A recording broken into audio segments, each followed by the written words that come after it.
जख्मों पर नमक छिड़का गया। बाप कौन है? बाप कौन है? बाप। इंडिया मैच नहीं जैसे जंग हारी थी। शर्मनाक हार, ये जबरदस्त शर्मनाक हार, बेहद शर्मनाक हार। हमारे खिलाड़ियों ने घुटने टेक दिए हैं। कहीं टीवी टूटे, कहीं पोस्टर जला के नारेबाजी हुई,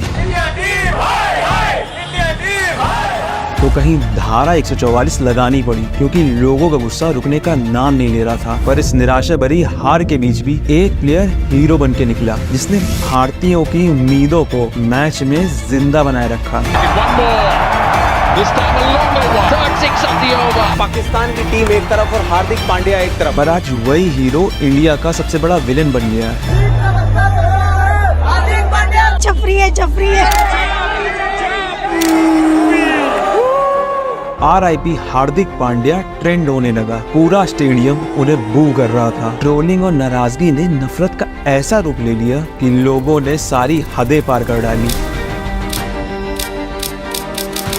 लोग हार्दिक और उनकी फैमिली को टारगेट करने लगे, उनकी वाइफ को थ्रेट देने लगे और लोगों ने उनके छोटे बच्चे तक को नहीं बख्शा। If what's happening to Hardik Pandya, it hurts you and he doesn't want to be treated like this. इन सब से उनकी परफॉर्मेंस तो इफेक्ट हो ही रही थी, अब वो मेंटल हेल्थ से भी स्ट्रगल करने लगे। Hardik is dealing with mental health issues. अब ना आप हार्दिक पांड्या को देखो तो ये दिखता है ये सारी चीजें जो है उनको अफेक्ट कर रही है। बस अब फिक्र इस बात की कहीं ऐसा ना हो कि इस नफरत के चलते इंडिया का स्टार फिनिशर खुद फिनिश ना हो जाए। जिस प्लेयर ने इंडिया के क्रिटिकल सिचुएशन में परफॉर्म करके उनको बचाया, क्या वो सही में इतने टॉक्सिक हैं या फिर ऐसी टॉक्सिक हिट उनके करियर एंड होने की वजह बन जाएगी? It's not correct. Hardik's gone. Not much to say. मैं हूँ Ayush and this is the story of Hardik Pandya. Pakistan versus India. It can't get better than that. It's a high pressure game. It's the greatest rivalry. High profile match है, pressure बहुत होते हैं। India versus Pakistan सिर्फ एक match नहीं होता है, ये मैच से बढ़कर एक राइवलरी है। इस पर विश्व भर के लोगों की निगाहें टिकी होती हैं। मैं इंतजार करता कि इंडिया से मैच है कब। और 2017 की चैंपियंस ट्रॉफी की हार के बाद मौका था इंडिया के पास बदला लेने का, और सबकी निगाहें टिकी थी उस प्लेयर पर जिसने पिछली मुलाकात में मैच की हवा बदल दी थी। इस एशिया कप के मैच में सब अच्छा चल रहा था, पर एकदम से पूरे स्टेडियम में अजीब सी शांति का माहौल हो जाता, क्योंकि हार्दिक बॉलिंग करते वक्त ऐसे कोलैप्स होते हैं कि वो हिल भी नहीं पा रहे थे। किसी को कुछ समझ नहीं आ रहा था और मेडिकल स्टाफ उनको स्ट्रेचर से ग्राउंड के बाहर ले जाता है। लोगों को मैच से ज्यादा उनके राइजिंग हीरो हार्दिक पांड्या की चिंता हो रही थी। तभी BCCI एक अनाउंसमेंट करती है, Hardik Pandya has suffered an acute lower back injury. Fortunately वो मैच तो इंडिया जीत गई, पर किसी को नहीं पता था कि हार्दिक की इंजरी उनके करियर के लिए घातक साबित होने वाली है।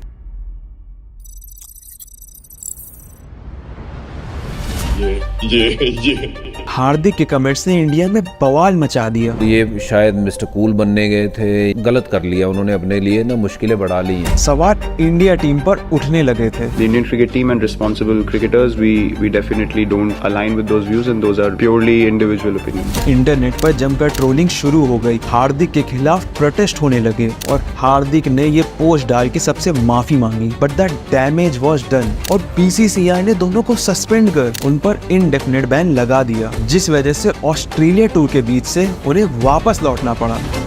इंडिया में क्रिकेटर्स एक हीरो की तरह होते हैं, और जहां आपको बच्चे एक रोल मॉडल की तरह देख रहे हो, वहां बोलना सोच समझ के चाहिए। People make mistakes. Whoever has done it will realize and will come out as a better person. We are all human beings. We are not machines that everything you put in comes out perfect. और कुछ दिन बाद दोनों पर से ban lift हो गया। I'm extremely sorry. It was not intentional. No matter what happened, I'm not that guy. We were told that it's the back. It's been the same problem I've been having for 5 years. ये उनके career का सबसे worst phase था। Controversial comments और injury के बाद break लेकर वो टीम में वापस तो आ गए, पर उनकी बैक इंजरी कंसर्निंग थी और उसकी एक वजह थी वर्कलोड। 2018 की इंजरी से पहले हार्दिक ने 12 महीने में 44 मैच खेले। सिर्फ रोहित ने हार्दिक से ज्यादा मैच खेले थे, बट वो बैट्समैन है और हार्दिक एक ऑलराउंडर जिन पर वर्कलोड एक्सट्रीम पर होता है। जब प्लेयर अपने लोवेस्ट फेज में हो तो सबकी एक्सपेक्टेशन उनसे गिरी ही जाती हैं, और हार्दिक के लिए तो करो या मरो की सिचुएशन थी। हार्दिक आईपीएल में वापसी करते हुए कुछ अलग ही रंग में थे। ये उनका अभी तक का सबसे बेस्ट आईपीएल जाने लगा। बल्ले से तो बॉलर्स पर कहर ढा ही रहे थे, बॉलिंग से भी वो मैच विनर बनने लगे। उनके महत्वपूर्ण कंट्रीब्यूशन से मुंबई इंडियंस 2019 का टाइटल जीत गई and Hardik the allrounder was back. Hardik Pandya, the kind of form that he's in this season, this is just easy meat. World cup 2019 में हार्दिक ने पूरे ऑलराउंडर का रोल निभाया, पर फिर वो हुआ जो शायद किसी ने एक्सपेक्ट नहीं किया था। हार्दिक की इंजरी रिलैप्स हो गई। इस बार मामला काफी सीरियस था। करियर थ्रेटनिंग इंजरी के रिलैप्स ने उनके लिए एकमात्र रास्ता छोड़ा था, सर्जरी करवाने का। हार्दिक का करियर एक महीन डोर पर टिका था, इसलिए सर्जरी के बाद उनकी पूरी रिकवरी प्लान वे में चलने लगी और महीनों क्रिकेट से दूर रहने के बाद जब वो लौटे तो वो ऑलराउंडर नहीं, एक बैट्समैन के रूप में टीम में थे। इंजरी के इफेक्ट ऐसे थे कि बॉलिंग तो कर ही नहीं सकते थे और जिस बैटिंग से वो ओपोनेंट बॉलर में फियर ला देते थे, उनका वो फ्लेयर भी जा चुका था और वो आउट ऑफ फॉर्म हो गए थे। चाहे आईपीएल हो या इंटरनेशनल मैचेस, 2 साल तक उन्होंने नामात की बॉलिंग की। उनके इस डाउनफॉल के बीच हार्दिक ने अपने पिता को भी खो दिया। हार्दिक फिजिकली जूझ ही रहे थे। फादर को खोने के बाद वो मेंटली भी वीक हो गए थे और कुछ महीनों बाद टेस्ट क्रिकेट से उनके अर्ली रिटायरमेंट की खबरें उड़ने लगी। वो सोशल मीडिया में जम के तो ट्रोल हो ही रहे थे। T20 वर्ल्ड कप 2021 में उनके सिलेक्शन पर सवाल भी उठने लगे। वो बीसीसीआई की कॉन्ट्रैक्ट की ए लिस्ट से डायरेक्ट सी लिस्ट में ड्रॉप कर दिए गए और T20 वर्ल्ड कप की हार के बाद हार्दिक गायब से हो गए। ना तो वो खेल रहे थे और ना किसी को पता था कि हार्दिक है कहाँ। एंड फिर खबर आती है कि मुंबई इंडियंस हार्दिक को रिटेन नहीं करेगी। जिस प्लेयर का करियर एमआई में स्टार्ट हुआ, अगर वही रिटेन नहीं कर रही, मतलब मामला काफी संगीन है। एंड एवरीबॉडी थॉट कि हार्दिक का करियर अब खत्म हो चुका है। खेल की इस दुनिया में जहां क्रिकेट ही सब कुछ है, वहीं एक खास रेयर ब्रीड के प्लेयर्स भी होते हैं जो सिर्फ बैट या बॉल में नहीं, दोनों में माहिर होते हैं। वो है ऑलराउंडर्स, खेल के असली हीरोज। टीम में अगर 11 खिलाड़ी हो तो ऑलराउंडर वो काम करते हैं जैसे कि टीम में 12 खिलाड़ी हो। Mentally, emotionally, physically, the hardest thing to do in cricket is fast bowling. Being a fast bowling allrounder बहुत फिजिकली डैमेजिंग है एंड ऊपर से वर्कलोड भी बहुत होता है जो इन प्लेयर्स को इंजरी प्रोन बना देता है। और अगर ध्यान न दिया जाए तो इनके करियर भी बहुत छोटे हो जाते हैं। इसलिए होते हैं ये इस खेल के असली हीरो। और भारत की जन्मभूमि में कपिल देव, जवागल श्रीनाथ, अजीत आगरकर, इरफान पठान,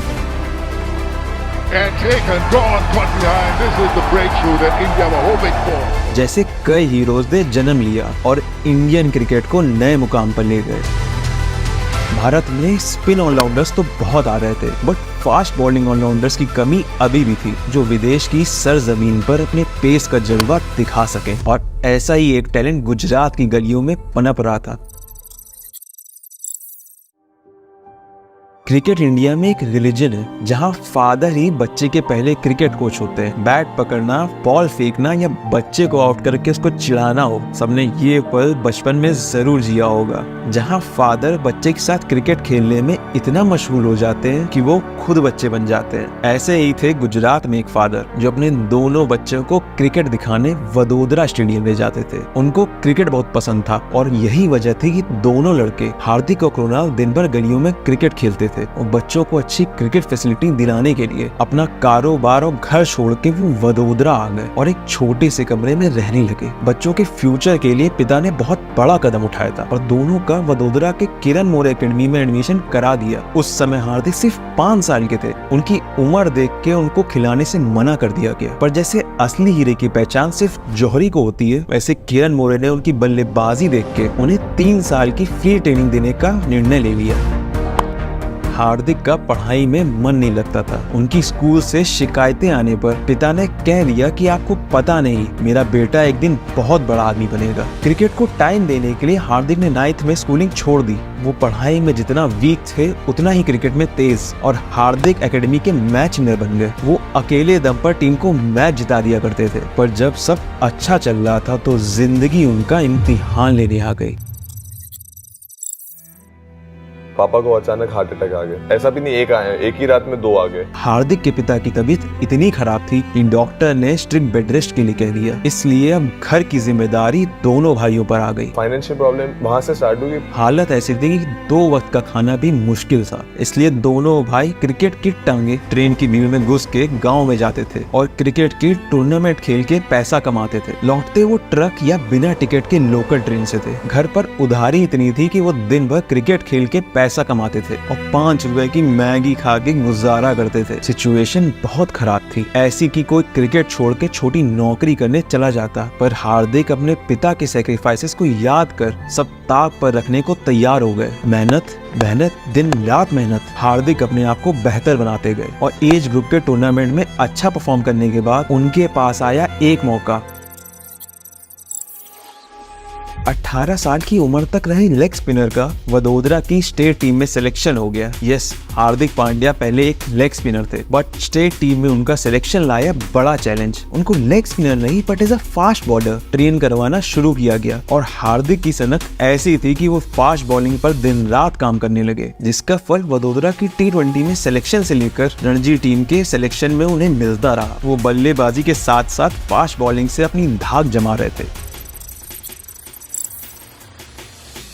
जहीर खान, धवन कुलकर्णी जैसे बॉलर्स के सामने भी हार्दिक का बैट नहीं रुका। 82 रन की इस नाबाद पारी ने वडोदरा को मुंबई के खिलाफ विजयी बना दिया और मुंबई की सरजमीन पर मुंबई की रणजी टीम को हरा के हार्दिक ने MI के हेड कोच जॉन राइट को इम्प्रेस कर लिया था। बस इंतजार था तो उस मौके का जो उनकी जिंदगी बदल सकता है। Player is sold for 10 and he'll play for the Mumbai Indians. हार्दिक को मुंबई इंडियंस ने 10 लाख में खरीद लिया था। इस पतले दुबले से लड़के को देख के सब MI के इस डिसीजन पर हंस रहे थे, पर हार्दिक तो ताश के वो पत्ते हैं जो बाजी पलट देता है और CSK के खिलाफ 3 छक्के मार के 8 बॉल में 21 रन की ऐसी पारी खेली कि ना सिर्फ चेन्नई के किलों को विध्वंस किया पर CSK के 10 मैच की विनिंग स्ट्रीक को भी तोड़ डाला। हार्दिक ने सबको चौंका दिया था, पर ये तो बस शुरुआत थी। मुंबई इंडियंस के लिए ये डू और डाई मैच था। आज मुंबई इंडियंस हारी तो प्लेऑफ से बाहर हो जाएगी। कप जीतने का सपना सिर्फ सपना ही रह जाएगा। MI पहले बैटिंग करते हुए 11.4 ओवर में 79 रन बना के 4 विकेट खो देती है और स्कोर बोर्ड से दुखी MI फैंस की प्लेऑफ की होप टूटने लगती है। तब क्रीज पर उतरे हार्दिक मैच का रुख ही बदल देते हैं और हार्दिक की 61 रन की बेहतरीन पारी बनती है KKR को हराने की वजह। इस इनिंग्स ने हार्दिक की जिंदगी बदल दी, क्योंकि उस मैच के बाद सचिन तेंदुलकर ने उनसे कुछ ऐसा कहा जिसको सुन के हार्दिक चौंक गए। तू जिस हिसाब से खेल रहा है, जो तेरे में पोटेंशियल है, जो टैलेंट है, डेढ़ एक साल में तू इंडिया खेल ले। हार्दिक के कंट्रीब्यूशन से मुंबई इंडियंस IPL विजेता बन गई। हार्दिक ने डोमेस्टिक क्रिकेट में आग बरसा दी। 377 रन बना के वो सैयद मुश्ताक अली ट्रॉफी के लीडिंग रन स्कोरर थे और 10 विकेट लेके उन्होंने अपनी ऑलराउंडर होने की क्षमताएं सबके सामने दिखा दी। और सचिन सर की कही हुई बात सच होने वाली थी, क्योंकि इंडिया के ऑस्ट्रेलिया टूर में हार्दिक को इंडिया टीम से कॉल आ गई। हार्दिक इंडिया के राइजिंग स्टार बन गए और फिर आया बांग्लादेश के खिलाफ T20 वर्ल्ड कप का वो फाइनल ओवर।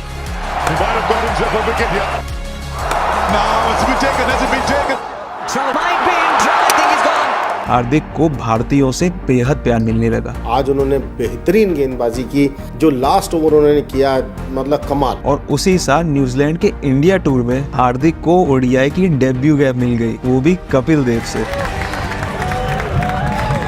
और डेब्यू मैच में उन्होंने अपनी बॉलिंग का जलवा दिखा दिया। न्यूजीलैंड के 3 इंपॉर्टेंट विकेट लेके इंडिया को मैच जिता दिया। लोग हार्दिक को नेक्स्ट कपिल देव बुलाने लगे और कपिल देव ने कुछ ऐसा कह दिया, मुझसे कहीं बेहतर। ऐसा कॉम्प्लीमेंट हार्दिक के पोटेंशियल को जग जाहिर कर रहा था। उनकी परफॉर्मेंस इतनी बेहतरीन थी कि चाहे लंबे छक्के लगाने हो या मैच में ब्रेक थ्रू दिलाना हो, हार्दिक इंडियन टीम की जरूरत बन गए थे और वो रिकॉर्ड पर रिकॉर्ड तोड़े जा रहे थे। फैंस का बेशुमार प्यार हार्दिक को मिलने लगा। सब अच्छा चल रहा था, पर फिर आया उनकी लाइफ का turning point.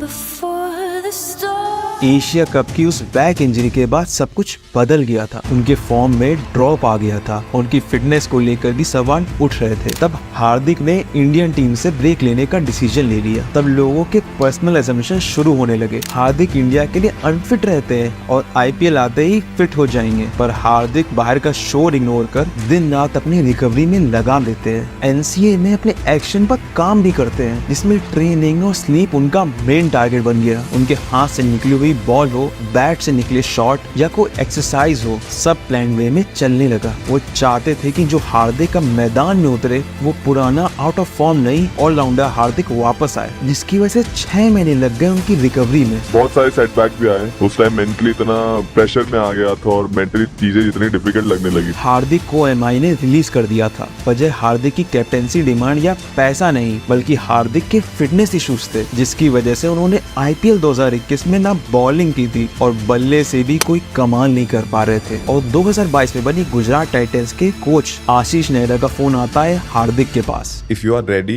I would like you to take the captaincy. Gujarat Titans का हर जगह मजाक बनने लगा। कुछ लोग ये कहने लगे कि ये टीम गली क्रिकेट में खेलने वाली टीम है, और कुछ लोग ये कहने लगे कि ये टीम एक भी मैच जीत जाए तो भी बड़ी बात होगी। शायद स्ट्रगल करें। It is a possibility that they may not qualify this season. Gujarat Titans को सब अंडरएस्टिमेट कर रहे थे, पर हार्दिक के पास वापसी करने का बस यही मौका था। उनकी टीम भी कुछ कर दिखाने उतरी थी। बल्ले से वो बॉलर्स पर बरसने लगे।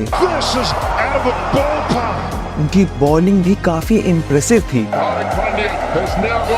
487 रन की अद्भुत बल्लेबाजी करके वो गुजरात टाइटंस के हाईएस्ट रन गेटर थे, और जन्म हुआ हार्दिक 2.0 का। Being a trend and being trolled, it's just this much. It's ruthless. But that's why I love this game. उनके ट्रोलर्स उनके फैंस बन गए। हार्दिक इतने मेंटली स्ट्रांग थे कि उनका कॉन्फिडेंस 7वें आसमान पर था। वो आशीष नेहरा की गाइडेंस और सारे प्लेयर्स के कंट्रीब्यूशन से आईपीएल के इस अंडरडॉग टीम को आईपीएल कप जिता देते हैं।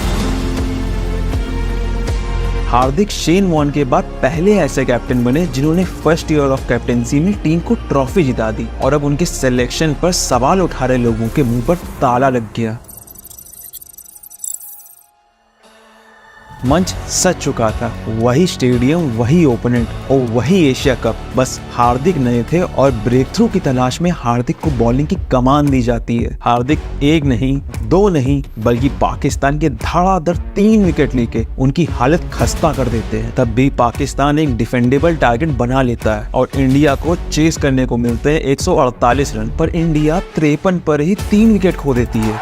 Rohit Sharma has gone for 12 with their God Virat Kohli as well. और फिर गिरता है सूर्या का विकेट। अब मैच का भार हार्दिक और जडेजा के कंधों पर टिका था। दोनों पाकिस्तान पर बरसने लगे। हार्दिक बल्ले से बॉलर्स पर रनों की बरसात कर रहे थे, पर इंडिया और पाकिस्तान का मैच हो और ट्विस्ट ना हो, ऐसा हो कहां सकता है। आखिरी ओवर में 7 रन चाहिए थे और जडेजा बोल्ड हो जाते हैं। एक सिंगल और डॉट। अब चाहिए 3 बॉल में 6 रन।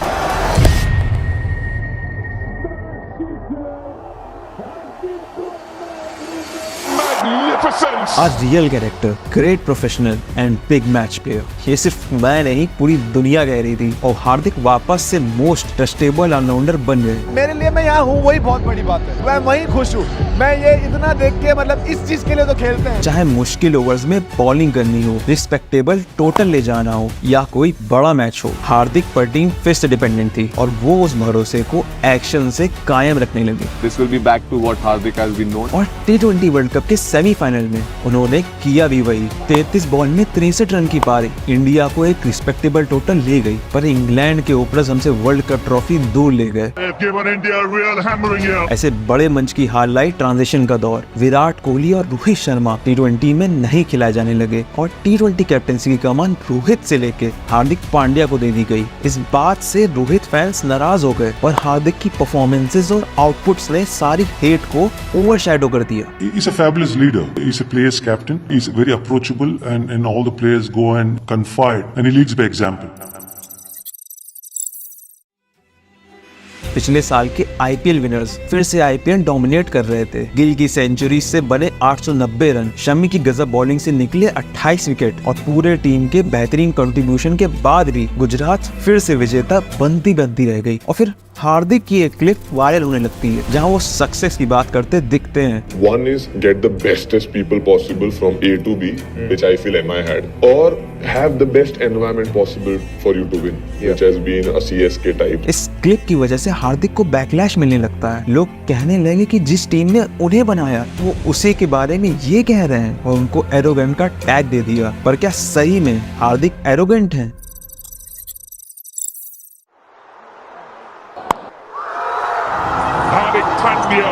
With that blast. ऐसी स्टाइल ऑफ फिनिशिंग से हार्दिक ने इंडिया को मैच तो जिता दिया पर इंडियन फैंस को और भी भड़का दिया। उनकी लीडरशिप पर क्वेश्चन उठने लगे और हार्दिक की तरफ लोगों की हेट और भी बढ़ गई क्योंकि तिलक वर्मा सिर्फ 1 रन दूर थे अपनी हाफ सेंचुरी से, जबकि सिर्फ 2 रन चाहिए थे 14 बॉल में। तब हार्दिक ने छक्का मार के तिलक को इस सीरीज में अपनी दूसरी हाफ सेंचुरी बनाने से रोक दिया और लोग उन्हें सेल्फिश और पैथेटिक बुलाने लगे। पर क्या हार्दिक को सेल्फिश बुलाना जस्टिफाई करता है? lot of things were said for me as well before I kind of made a comeback. हार्दिक के लिए लोगों में हेट बढ़ रही थी पर वर्ल्ड कप के मौके में उनकी परफॉर्मेंसेस देख के लोग शायद सब भूल जाते, लेकिन ऐसा कुछ हुआ नहीं। वर्ल्ड कप में बांग्लादेश के खिलाफ बॉलिंग करते वक्त उनको एंकल इंजरी हो जाती है। इंजरी इतनी सीवियर थी कि वो सिर्फ उस मैच के लिए नहीं बल्कि पूरे वर्ल्ड कप से बाहर कर दिए जाते हैं, जिसको सुन के फैंस इंटरनेट पर हार्दिक को जमकर ट्रोल करने लगते हैं। वो रेयर टैलेंट भी तो है ना, इसका तो मतलब नहीं समझा। वो बहुत रेयर टैलेंट है, वो रेयर ही ग्राउंड पे दिखते हैं। वर्ल्ड कप की हार ने सबको दुखी कर दिया और कुछ दिनों बाद एक खबर होने लगती है कि हार्दिक गुजरात को छोड़कर मुंबई इंडियंस लौटेंगे। पर सब इसे एक रैंडम रूमर समझ के इग्नोर करने लगते हैं क्योंकि जो टीम आईपीएल रूल कर रही थी वो छोड़ के मुंबई इंडियंस जाएंगे, जिस टीम ने उन्हें ही ड्रॉप कर दिया था। लेकिन कोई ये नहीं एक्सपेक्ट कर रहा था कि ये सच निकलेगा। मुंबई इंडियंस एक अनाउंसमेंट करती है जिसमें ये रूमर सच निकलता है। इस खबर ने गुजरात और मुंबई के फैंस को यूनाइट कर दिया हार्दिक को नया टैग देने में। पर चीजें यहीं तक नहीं रुकी। Hardik replaces Rohit Sharma as Mumbai Indians captain. इस न्यूज ने इंटरनेट पर आग लगा दी। रोहित फैंस आग बबूला होने लगे। इंटरनेट पे एमआई के 2 मिलियन फॉलोवर्स गिर गए और एक रूमर होने लगा कि इट वाज हार्दिक जिसने कैप्टेंसी क्लॉज डील में इंक्लूड की थी, जो एमआई ने एक्सेप्ट कर ली। बट क्या ये रूमर सच था और क्या ये हेट यही रुक गई?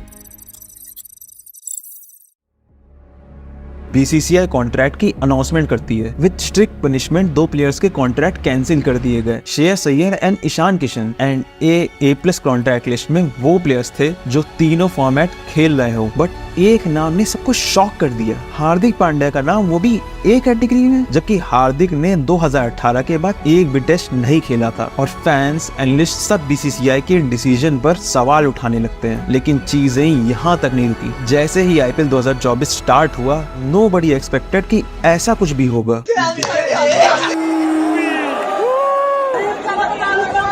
इतना सब होने के बाद लोग हार्दिक की प्रेजेंस भी एक्सेप्ट नहीं कर पा रहे थे। उनको नफरत मुंबई इंडियंस के फैंस से तो जम के मिल ही रही थी। गुजरात टाइटन के फैंस भी उनको ट्रोल करने में पीछे नहीं रहे और लोग हार्दिक की वजह से एमआई को हारता हुआ देखना चाहते थे। हार्दिक कुछ भी करते, लोगों की नफरत उनके प्रति इस कदर बढ़ने लगी कि संजय मांजरेकर, विराट कोहली, रोहित शर्मा सबको बीच में आके क्राउड को समझाना पड़ा। पर हेट करते करते लोगों ने कब हदें पार कर दी, किसी ने इस चीज को रियलाइज भी नहीं किया और उनकी वाइफ को भी टारगेट करना शुरू कर दिया, जिसके बाद वो इस हद तक गिर गए कि उनके छोटे बच्चे तक को नहीं बख्शा। नफरत इस कदर की हार्दिक की मेंटल स्टेट पर इफेक्ट आने लगा। Hardik is dealing with mental health issues for sure. और ये पहली बार नहीं था जब फैंस ने क्रिकेटर्स की फैमिली को टारगेट कर लिया, चाहे विराट कोहली की वाइफ अनुष्का शर्मा को ट्रोल करना हो, युजवेंद्र चहल की वाइफ को टारगेट करना हो, या ऑस्ट्रेलियन प्लेयर ट्रेविस हेड की वाइफ और उनकी 1 साल की डॉटर को थ्रेट्स देना हो। और अब हार्दिक की फैमिली के साथ भी यही किया गया। पर क्या हार्दिक ये ट्रोलिंग और इस कदर की नफरत डिजर्व करते हैं? चलिए शुरू से शुरू करते हैं।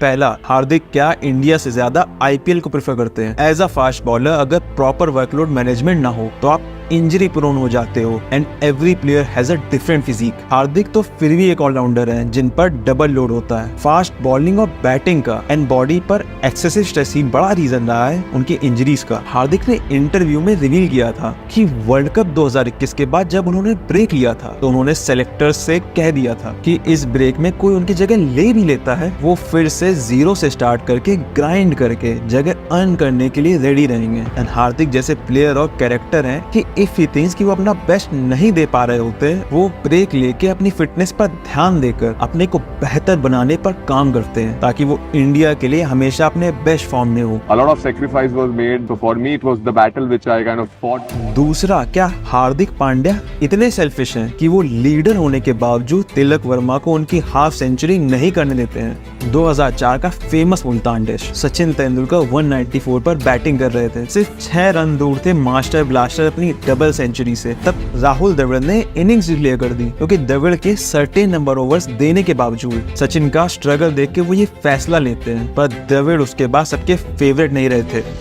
2001 में इंडिया और श्रीलंका के बीच में चल रहे मैच में सौरव गांगुली 98 पर खेल रहे थे और इंडिया को चाहिए थे सिर्फ 4 रन जीतने के लिए। तब मोहम्मद कैफ ने सब ट्राई किया कि उनके कैप्टन गांगुली ही मैच फिनिश करे और उनकी सेंचुरी हो जाए, पर दिलारा फर्नांडो की लेग स्टंप पर फुल टॉस बॉल इतनी टेम्पटिंग थी कि स्ट्राइक पर खड़े कैफ की इंस्टिंक्ट से वो बॉल बाउंड्री के बाहर चली जाती है। उस समय गांगुली की सेंचुरी तो नहीं हुई और सौरव सबसे ज्यादा खुश थे। और अब वेस्ट इंडीज के खिलाफ चल रहे इस मैच में जब हार्दिक तिलक से मैच फिनिश करने की बात कर रहे थे, तब इंडिया को 23 बॉल में 12 रन चाहिए थे और तिलक वर्मा को सिर्फ 6 रन चाहिए थे हाफ सेंचुरी के लिए। जिसके बाद अल्जारी जोसेफ और रोवेन पावेल की गेंदों पर तिलक वर्मा की टाइमिंग ऑफ सी हो जाती है और हार्दिक के बार बार स्ट्राइक रोटेट करके मौके दिए जाने के बावजूद तिलक मौके को बुला नहीं पा रहे होते हैं और सिर्फ सिंगल डबल लेके वो 49 पर पहुंचते हैं। पर तब स्ट्राइक पा रहे हार्दिक को रोवेन पावेल उनके स्लॉट में ऐसी स्लो डिलीवरी डाल देते हैं जो इतनी टेम्पटिंग थी कि वो बॉल बाउंड्री के बाहर चली जाती है, जिसके बाद इंडिया की जीत से ज्यादा हार्दिक के लिए नफरत फैलने लगती है। सब लग जाते हैं हार्दिक को स्नेक, सेल्फिश और पैथेटिक बोलने में। अब सिक्के के भी 2 पहलू होते हैं, पर शायद आपको जो दिखने को मिलेगा वही तो सच लगेगा। तीसरा, क्या हार्दिक पांड्या इतने एरोगेंट हैं कि वो मुंबई इंडियंस को डिसरिस्पेक्ट कर एक तरफ स्टार टीम कहते हैं और दूसरी तरफ कैप्टेंसी क्लॉज इंक्लूड करके उन्हें ही ज्वाइन कर लेते हैं। जब हार्दिक मुंबई इंडियंस से ड्रॉप किए गए और आशीष नेहरा के कहने पर उन्होंने गुजरात टाइटंस ज्वाइन की, तब से अब तक मल्टीपल इंटरव्यूज में हार्दिक ने बार बार मुंबई इंडियंस के लिए ये कटु वचन बोले हैं। I've been very grateful to Mumbai Indians. I played international cricket because Mumbai Indians. Ro gives you a lot of flexibility. A lot of credit goes to him. I can't thank enough, and it was very close to my heart. Credit goes to Ro, and ये moment की वजह से शायद मैं यहाँ बैठा हूँ। शायद अगर ये नहीं होता तो शायद मैं भी यहाँ पे नहीं होता। पर ये वीडियो कहीं वायरल नहीं होंगे क्योंकि इससे एरोगेंट हार्दिक शायद थोड़ा हम्बल दिखेंगे और लोगों के फेक नैरेटिव शायद इससे फ्लॉप हो जाएंगे। और जहाँ तक कैप्टेंसी क्लॉज की बात है कि हार्दिक पांड्या डिमांडेड कैप्टेंसी और उन्होंने ही कैप्टेंसी क्लॉज इंक्लूड किया था, जिसकी वजह से उन्हें ये सवाल पूछे गए। We were hearing rumors that there was a captaincy clause in your contract. और इस सवाल की वजह से इंटरनेट पर लोग RIP हार्दिक पांड्या ट्रेंड करने लगते हैं। कुछ लोग इसे रिएक्ट इफ पॉसिबल बोल रहे थे तो कुछ रेस्ट इन पीस बोलने लगे। लोग ये नेट पर लिखी हुई चीजों को सच मान के हार्दिक को ट्रोल कर हर जगह नफरत फैलाने लगे। जबकि उसी टाइम एक और आर्टिकल निकला, क्यों हार्दिक पांड्या के मुंबई इंडियंस कॉन्ट्रैक्ट में कैप्टेंसी क्लॉज नहीं हो सकता है, जिसमें साफ साफ लिखा था IPL contracts are standard issued by BCCI, so contract can't have any clause change. इसका मतलब है कि IPL के लिए जो कॉन्ट्रैक्ट्स होते हैं वो BCCI द्वारा पहले से ही निर्धारित होते हैं और उसमें किसी भी तरह का बदलाव नहीं किया जा सकता। पर इस आर्टिकल्स को शायद कोई नहीं वायरल करेगा क्योंकि there are these groups on social media that are going after each other and everyone's assuming that is what the game is. It isn't. It's not a happy place. The problem is that everyone is reading what other people are saying. Do not see what is being said on social media. I tell that to every young player. पर शायद ही किसी ने हर्षा भोगले का ये statement सुना होगा या समझा होगा। चौथा, क्या हार्दिक ही मुंबई इंडियंस के डाउनफॉल का कारण है? 2013 में रोहित शर्मा को रिकी पॉन्टिंग ने कैप्टेंसी अपने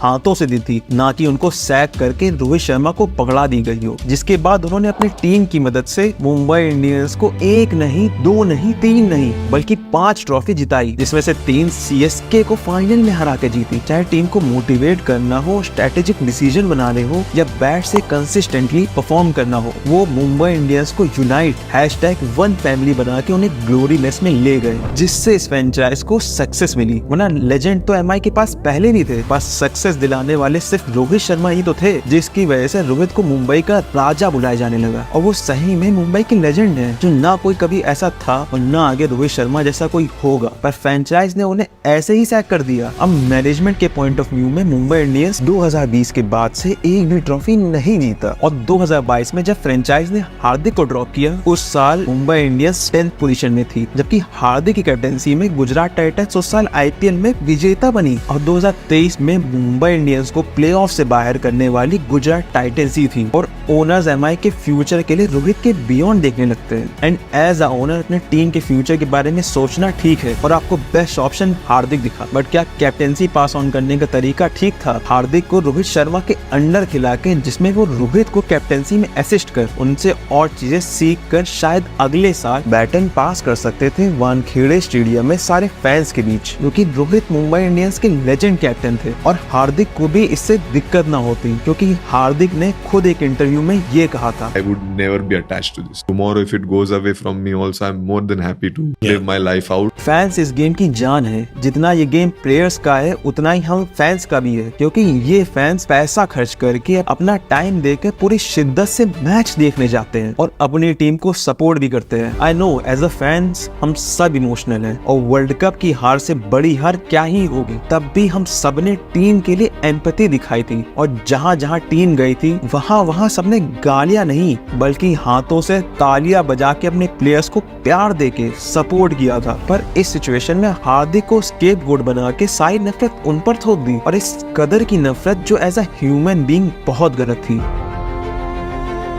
हर फैंस को क्रिटिसाइज करने का हक है, उनकी कैप्टेंसी हो चाहे उनकी परफॉर्मेंस हो, सब पर सवाल उठाना ठीक है। पर जो हार्दिक के साथ किया गया, उनके साथ उनकी फैमिली को टारगेट करना, फैमिली को थ्रेट्स देना, जिसने एक प्लेयर की मेंटल स्टेट खराब कर दी, क्योंकि जो नैरेटिव चलाए गए वो गलत थे। फैंस आपसी लड़ाई में ये भूल गए कि हार्दिक एक इंडियन प्लेयर हैं, जो इंडिया को इंटरनेशनली रिप्रेजेंट करते हैं, और यही वो प्लेयर है जो फिट होने पर हर इंडिया के उस मूवमेंट में परफॉर्म करता रहा जब इंडिया को उनकी नीड थी। चाहे चैंपियंस ट्रॉफी का मैच हो, बांग्लादेश के साथ वो फाइनल ओवर हो, या इंग्लैंड के साथ सेमीफाइनल हो, और आगे भी ऐसे ही परफॉर्म करते रहेंगे। मेरे लिए बहुत इजी होता अगर मैं पूरा ब्लेम हार्दिक पर डाल के सबकी तरह पूरी हिट हार्दिक की तरफ ड्राइव अवे कर देता। जिस रिसर्च करने में मुझे दिन रात लग गए, एक छोटी डिटेल को ढूंढ के समझ के उनकी स्टोरी उस एंगल से दिखाने में जो शायद ही कोई कवर करना चाहता हो। मैंने जितना भी पढ़ा, हार्दिक इज अ मिसअंडरस्टूड प्लेयर, और मैं हर एक इंडियन फैन से रिक्वेस्ट करता हूँ कि प्लीज कमेंट्स में जाकर लिखें #वी सपोर्ट हार्दिक पांड्या, ताकि जब हार्दिक वापस मैदान में उतरे तो उनके पास नफरत का शोर नहीं बल्कि आपका प्यार और सपोर्ट हो। अगर आपको वीडियो पसंद आई हो तो आप हमें सुपर थैंक्स देके सपोर्ट कर सकते हैं, और ऐसे वीडियोस देखने के लिए सब्सक्राइब करना ना भूलें। बाकी सब लोग अपना ख्याल रखिए, मिलते हैं आपसे अगली कहानी में।